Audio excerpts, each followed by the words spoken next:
Bien, ya para hablar sobre este tema nos acompaña esta mañana en la mesa Otón Solís, quien es diputado e integrante de la Comisión Investigadora de los Créditos Bancarios Estatales de la Asamblea Legislativa. Buenos días, don Otón. Y bueno, varias cosas que decir sobre este tema. Me llama la atención también, y tal vez por eso podríamos entrar por el dato que daba doña Emilia Navas, de que decía que el banco giró $5 millones a Juan Carlos Bolaños sin analizar capacidad de pago. Ustedes, como integrantes de esta comisión investigadora, han estado hablando y profundizando mucho sobre la forma laxa en que parece que los bancos han entregado créditos a diferentes empresas, entre ellas la de Juan Carlos Bolaños. Buenos días. Buenos días, sí, absolutamente, y lo hacen estos banqueros, llamados banqueros, porque los fondos no son de ellos. Si pierden, ellos no pierden nada. Por eso lo atinado de que estén en la cárcel y que se les investigue, porque esta gente del Banco Popular dio $5 millones, es decir, no 2.000 colones, $5 millones sin hacer un estudio de factibilidad del negocio, lo cual es obligatorio, sin analizar la capacidad de pago de la empresa, sin exigir lo que es norma, que se aportara un 25% de recursos propios para el negocio. El negocio se financia totalmente con este crédito. Se hicieron avalúos ridículos, como se lo dije yo a la Junta Directiva y a la gente del banco en comisión, ridículos. Y de tal manera que ahora tienen las garantías por esos $5 millones más los intereses, y yo he hecho preguntas de las propiedades y no valen más de $2 millones. Una propiedad en Grecia ni siquiera agua tiene, y las valoraron en $5 millones. Es decir, ¿en qué estaban las autoridades máximas del banco, la Junta Directiva, cuidando recursos públicos? Y por otra parte, pero eso digamos ya son las sinvergüenzadas de la gente de Juan Carlos Bolaños, se usó un cemento para agilizar o pedirle al Banco Popular, al Banco de Costa Rica, giros de recursos. Eso lo identifiqué en comisión, hice cartas y se determinó con esa investigación de documentos, de que el mismo cemento se usó para pedirle plata al Banco de Costa Rica, el mismo cemento se dio en garantía que se dio al Banco Popular. Digamos, un descuido ahí a todos los niveles. Entonces, me parece a mí que esto se miraba a venir. Este Banco Popular está tomado por mucha de la jerarquía, por gente cercana a Morales Zapata, que ustedes saben toda la relación que ha tenido con Juan Carlos Bolaños, y que a mí no me sorprendería que apenas termine la diputación, termine en las mismas circunstancias. Y ese Banco Popular lo tiene tomado él. Luis Guillermo Solís le permitió que él nombrara, hiciera y deshiciera con una filosofía que no es la filosofía en un banco que es de todos los trabajadores de este país, los cooperativistas, los comunalistas, los solidaristas. Y por eso se permitieron dar $5 millones, ¿verdad? 2.700 millones de colones, así como así. Usted habla, perdón, Helen, usaba la palabra descuido en algún momento. O sinvergüenzada. Yo creo que aquí hay sinvergüenzada, aquí hay gente sobornada, claro, por Juan Carlos Bolaños. Aquí hay gente que solo que fuera bien estúpida pudo haber hecho lo que hizo. No, estos son gente que está sobornada, probablemente, y por eso procedieron con tal laxitud, con tal descuido. Entonces no fue descuido, sabían lo que estaban haciendo. ¿Cómo permiten un avalú? ¿Cómo cuando se van a dar $5 millones no fueron jerarcas del banco a ver, bueno, vamos a ver qué es lo que estamos valorando acá, que tendría que valer las propiedades como $8 millones si respetamos las reglas de dar créditos bien garantizados? Reitero, si fuera plata de ellos jamás lo hacen, ni los gerentes ni la jerarquía superior. Y a mí me ofendió mucho, y es lo que, cuando en un momento el Banco Popular, las autoridades anuncian, y cuando yo llamaba por teléfono al gerente y a otra gente me decían, no está muy bien garantizado, y después viene y deja de pagar Juan Carlos Bolaños y anuncia el banco que ya remataron las propiedades para recuperar la deuda. No, estaban en un fideicomiso de garantía, las propiedades siguen siendo del banco, en un fideicomiso que el dueño de ese fideicomiso es el banco. O sea, no se le ha vendido a terceros. Si la garantía fuera buena, hace días hubiesen vendido esas propiedades, se pagan la deuda y les sobra plata, o por lo menos se pagan la deuda. No. Esto va a tener consecuencias muy serias en las finanzas del banco, va a tener que ser aprovisionado, y sus pérdidas, va a tener pérdidas por esto. Entonces, y le dieron a entender a Costa Rica, yo por lo menos que, mira, estaban bien garantizados, de veras lo que me había dicho el gerente era cierto, porque anunciaron que se habían vendido, se habían rematado y se habían vendido, no, ellos mismos las compraron, el fideicomiso se las autoadjudicó. así démelas todas. O sea, era malísima la garantía, porque a estas horas todavía no han vendido las garantías. Y que no cubre la deuda. No cubre la deuda, pero ni por asomo. No, oye, que me entero un día de estos que la propiedad de Grecia, que es de las más valiosas, no tiene ni agua. O sea, ahí no sé qué pasó, y uno se puede imaginar lo que pasó, pero es un caso serio. Reitero, si fuera un banco privado me importaría un bledo, aunque sí, porque aunque si el banco pierde privado, pagan menos impuestos de la renta y el país se ve perjudicado. Pero doble razón para en el caso de un banco que es público, un banco que es de 1 millón y resto de personas, como es el Banco Popular. Y se procedió con esa laxitud porque esa persona logró influir en gente con poder, y bueno, tenemos estas consecuencias. Ojalá, o sea, lo que uno dice, qué torta en Costa Rica si la fiscal Navas no hubiese llegado a ser fiscal. Todo esto el fiscal anterior, amparado a algunos magistrados y a la clase política, estaba disimulando todo. Así es, don Otón, y en eso iba encaminada la próxima pregunta. ¿Cree usted que doña Emilia estaba esperando ya encontrarse nombrada formalmente en propiedad en la Fiscalía para poder entrar más en las personas que están implicadas en este conocido caso del cementazo? Ya hay personas descontando prisión preventiva, son 11, es una cifra bastante alta de lo que habían sido anteriormente, que bueno, el día de ayer se realizan estos allanamientos, pero cada vez podría decirse que se va acercando más a la cabeza de... Sí, pero pienso que no. De esto. Esa mujer es como un tractor, yo creo que no midió si iba a ser ratificada en el cargo, no. Debe ser que la investigación la llevó en este punto, a ese nivel, por lo que la veo, y la puede uno conocer desde largo. Yo un par de veces, un día la saludé y otro día sí conversé con ella un poco más, pero esta mujer no creo que haya contemplaciones si iba a ser ratificada o no si iba a ser ratificada, nada más que coincidió el momento en que la investigación maduró para hacer esta etapa de este proceso. Sí creo yo que ahora, consolidada en el cargo, el país, digamos, lo que nos da es esperanza y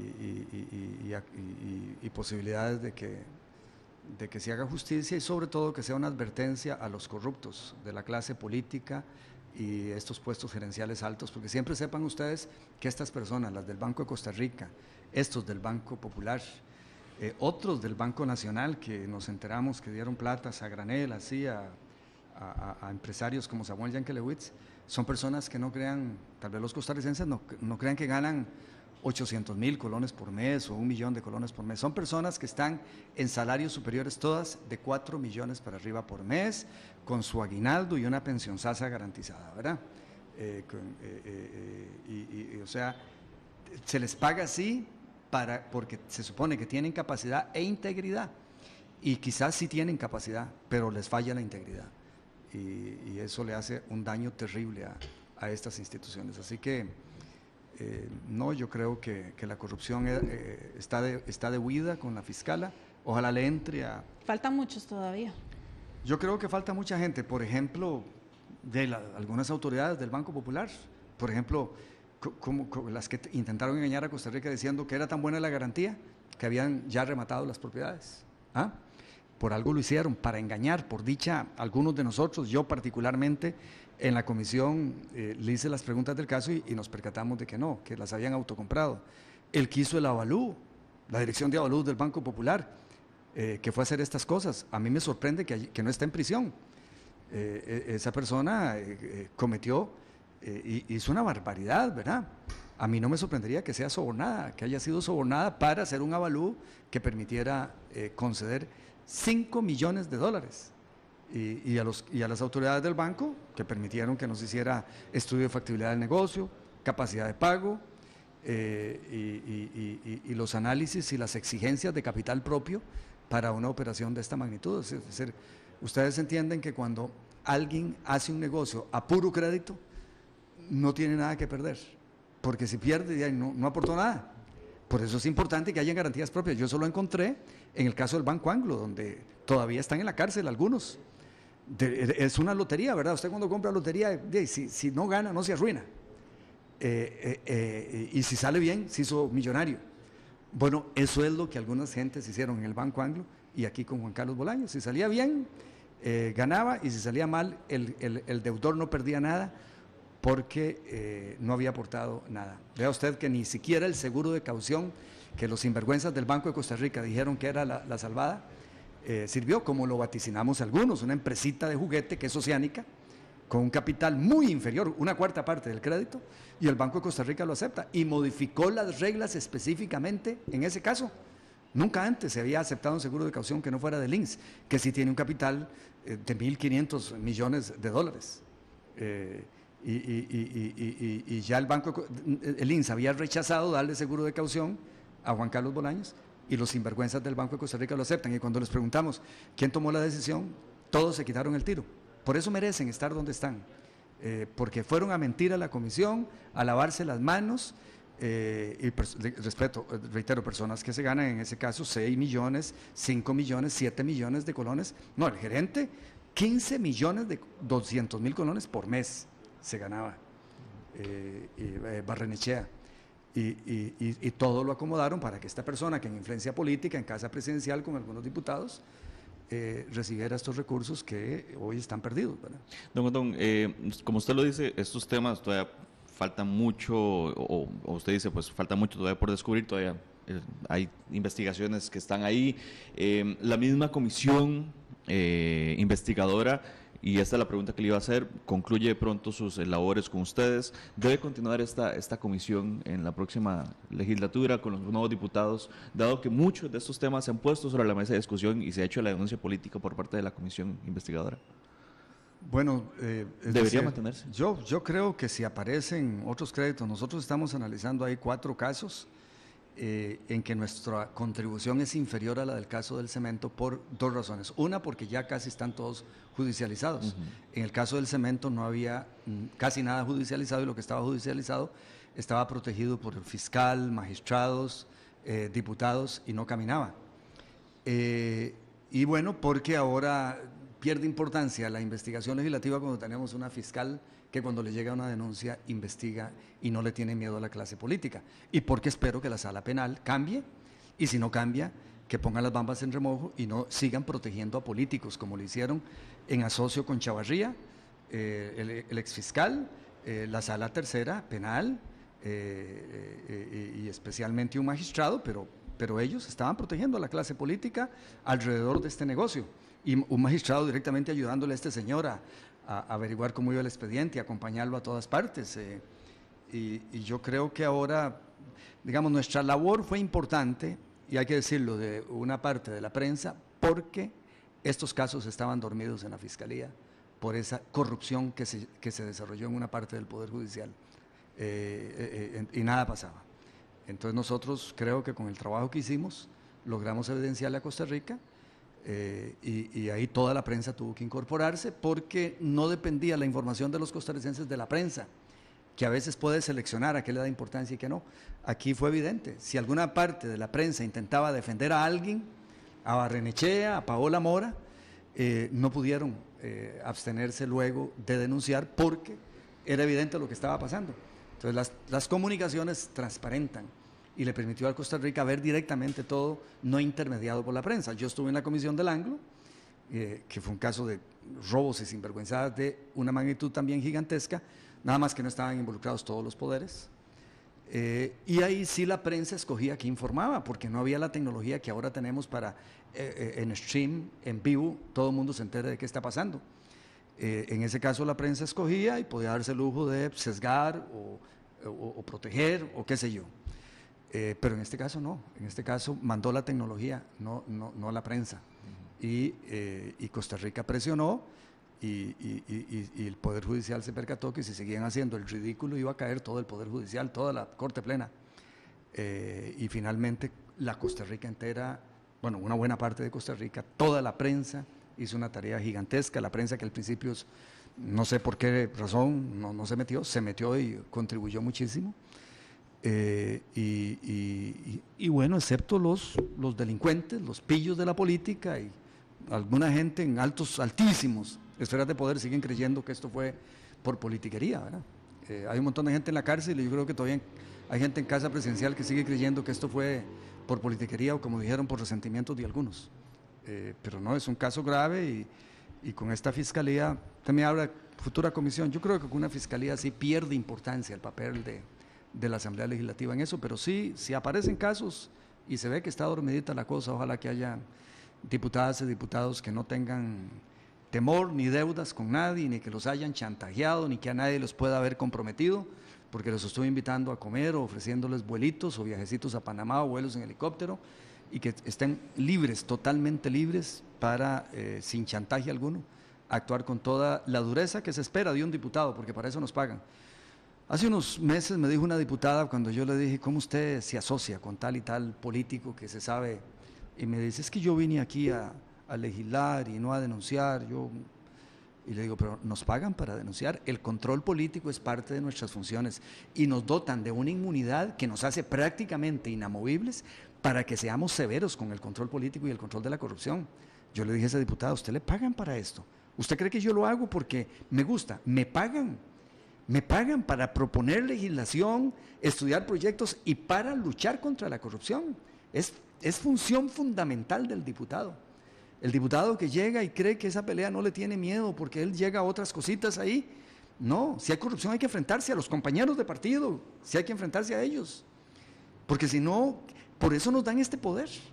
Intocables somos prácticamente para dar esa pelea. El diputado que no lo hace es porque no sabe para qué le pagan. Y nos pagan un buen salario para que cumplamos con esta función. Y entonces, es decir, presentarse orgullosamente de que es que yo no vine aquí a pelear, a mí eso no me gusta, yo vine aquí a legislar y no tengo la vocación de andar denunciando y andar mirando en el ojo ajeno, nos pagan para eso. Claro, no hay que tener rabo, ¿verdad? Porque si usted tiene rabo, de una vez le dicen, sí, pero usted hizo tal cosa, ¿verdad? Y ahí constantemente están tratando de inventar mentiritas para debilitar la tarea que alguna gente hace, ¿verdad? Pero no, ha habido ahí un grupo de diputados, que me quito el sombrero ante ellos, que han hecho una tarea muy buena. Don Otón, sabemos que muchos de los miembros de las juntas directivas de estos bancos estatales se han, por decirlo de alguna manera, lavado las manos diciendo que ellos no conocían a fondo los créditos, que no tienen por qué saber a quién se le otorga o no los créditos, pero al final se sale a la luz que sí tenían conocimiento de los créditos a Sinocem y los demás que están en investigación. Se había hablado en esta mesa también del tema de que no se nombraran las juntas directivas a dedo como se ha venido haciendo anteriormente y que había otra forma de hacerlo por idoneidad, y las juntas directivas y estas a los gerentes de los bancos estatales, porque si no esta situación se va a repetir. ¿En manos de quién está eso? ¿Qué tanto ha avanzado ese tema para que no continúen las próximas administraciones el mismo Bueno, yo creo que hay una conciencia sobre el tema. En el acuerdo que alcanzó don Carlos Alvarado con Rodolfo Pisa, ese es uno de los temas, el nombramiento de juntas directivas por idoneidad. Y la idoneidad no es solo la capacidad técnica, sino el carácter y la ética. Digamos, y el carácter para no seguir directrices de casa presidencial, que es lo que ha ocurrido aquí, ocurrió con el Banco Anglo y con otros créditos, ¿verdad? Desde que la política años se meta en estas decisiones. Digamos, un error, gente como Mónica Segnini, Francisco Molina, Evita Arguedas, no tienen nada que ver con el crédito a Juan Carlos Bolaños y el cemento chino. Por el contrario, lo cuestionaron desde un principio severísimamente, pero cometieron un error garrafal de carácter, y es hacerle caso a Luis Guillermo Solís cuando les pidió que nombraran a Barrenechea. Lo nombraron, le pagaron un gran salario, no hicieron concurso de antecedentes. Una persona que había salido despedida prácticamente la otra vez, un loco borracho, inestable, evidente, cualquiera que lo conozca, y lo nombraron, y aún, digamos, es por eso, a ellos se les sanciona, ellos son personas intachables, pero cometieron ese error. No tienen nada que ver con él, porque fueron enemigos de ese crédito desde que se enteraron y cuestionaron a Paola, que sí está involucrada en el tema, y a Barrenechea, severamente. Pero ellos no, pero es la sanción que hace la Asamblea Legislativa a ellos, una inhabilitación por unos años, es por haber acatado órdenes y nombrado a Barrenechea sin concurso de antecedentes. Entonces yo creo que la elección tienen que tomarla todos los próximos miembros de juntas directivas. A la hora de nombrar estas autoridades deben cuidar los recursos del banco, no las órdenes de casa presidencial, que en este caso ya sabemos estaban marchitadas por todas las alianzas con uno que otro diputado y los montajes que tenían ahí preparados. Tienen que ser completamente independientes los directivos de los Sí, seguir los criterios de idoneidad. Sobre todo cuando se va a pagar semejante cantidad de plata, usted puede traerse casi a Bill Gates a que administre un banco. Eso es un dineral, es $30,000 mensuales, con todas las otras cosas que van ahí juntas. Esos salarios, por supuesto, hay que bajarlos. Pero ya que ellos estaban dispuestos a pagar ese salario, ¿por qué no escogieron de una manera que no fuera indicaciones de una casa presidencial que estaba involucrada en este caso con el diputado estrella de la administración y el Juan Carlos Bolaños? Es decir, terrible que hayan cometido ese error, pero lo aclaro pero ellos en el tema del crédito fueron enemigos del crédito, pero ya habían nombrado a quien se jaló parte de la torta. Ahora, ya como una última consulta, don Otón, ¿va a haber o deben estar dándose ya presiones sobre Emilia Navas? ¿Teme usted que esto pueda afectar las investigaciones o la presión propiamente sobre doña Emilia? No, yo creo que ella está blindada, dado que los hechos por ella hablan. Ella no tiene que, es como que si, ¿me entiende? A Messi, los hechos hablan de Messi. Todos los días hace milagros con la bola. Y yo creo que está protegida por su labor y creo que lo tiene en su personalidad, esa ausencia total de temor, esa claridad de lo legal, esa claridad de su obligación, el poder de la Fiscalía y un apoyo unánime de la Corte Plena. Claro, de la fiscala es enorme, no en impedir el delito, eso le toca al Poder Ejecutivo, eso es tarea de los ministerios de seguridad y de nosotros los diputados con las leyes, pero sí de castigar el delito. Y ella es la persona más poderosa en esa materia.